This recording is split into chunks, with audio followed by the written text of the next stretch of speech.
As many of you already know, Edmonton firefighters have joined the emergency response efforts in Fort McMurray. We are now here at Mourne number 23 fire station in Edmonton to talk with our very own Shaw TV's Doug Roxburgh about his experience fleeing the city. Doug, let's start at the beginning. We're going to take a look at a shot of you doing a stand-up right now when things were still very safe feeling. Yeah, they were actually pretty safe at that time. We were just shooting our show like we normally do. We figured we'd get the best visual. And actually, as we were shooting it, we saw the flames come over top of the mountain, and a couple of explosions later. Next thing you know, within a couple of minutes, we get a phone call saying we had to evacuate the area. We were in an area called Abasand, which unfortunately is, most of it's gone. And we had to evacuate there, and we basically fled to downtown where there's a press conference, which ended up being canceled, and we kept getting pushed north to the north end of town. And at some point you were deciding whether to go north or south, ultimately coming south to Edmonton. You had to go back through the middle of Fort McMurray, and what did you see at that point?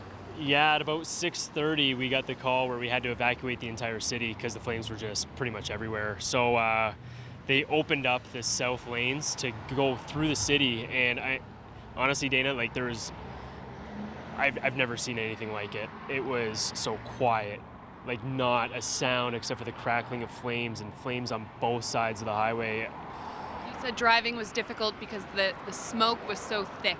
Yeah, like the smoke was already hard to breathe, and I mean, you see the air index today and it's astronomical.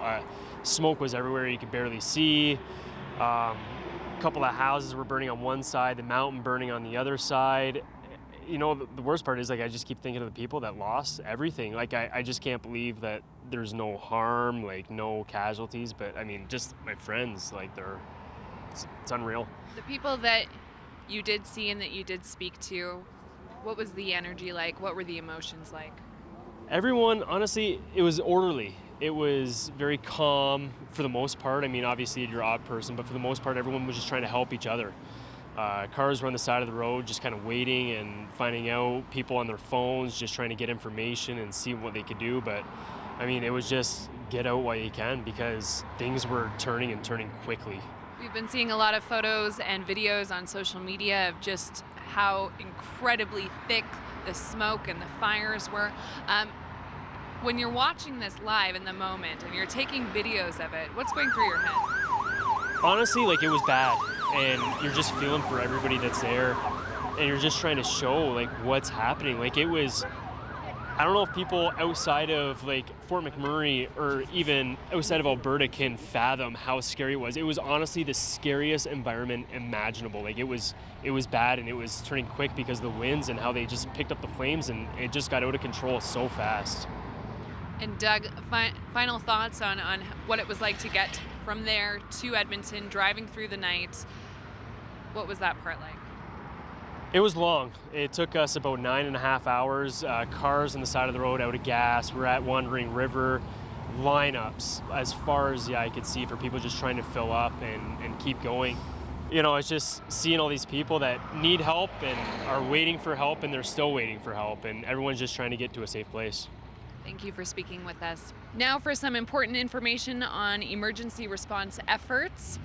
If you're trying to reunite with family or friends, call the Red Cross at 1-888-350-6070.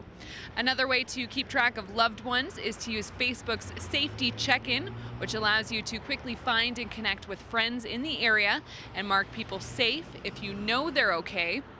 More than 80,000 people are headed to evacuation zones, making it the largest fire evacuation in Alberta's history.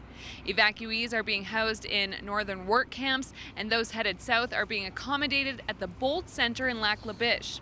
And here in Edmonton, approximately 20,000 people have entered the city. Northland says 1,300 people can be accommodated at the Expo Centre, with evacuees already arriving. Cameras aren't allowed inside, but beds, food, water, and other necessities are being provided. Local taxi companies are also offering free rides within the city limits to those affected by the crisis. I'm feeling pretty good. I actually hitched 3 rides to get down here to Edmonton, and The people have just been awesome. It is obviously devastating. I have friends that have lost their homes right now, but they're on their way here, or most of them have already made their way down, so that's the main thing. But yeah, it was complete chaos on the highway last night, and like hundreds, thousands of cars in the ditch without fuel. And so but I hear there's help on the way, and everyone here has been more than generous. So, and I've heard there's been no fatalities, so that's the most important thing right now. The Edmonton Humane Society is also on site at Northlands to provide assistance with stressed animals.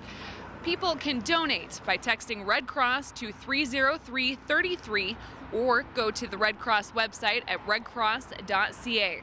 At this point in time, the Red Cross is only accepting monetary donations. Check at 511 Alberta on Twitter for updates on road closings and restricted travel. May 4th is also International Firefighters Day. Thank you to all the men and women of service for their extraordinary commitment, courage, and selfless efforts today and every day.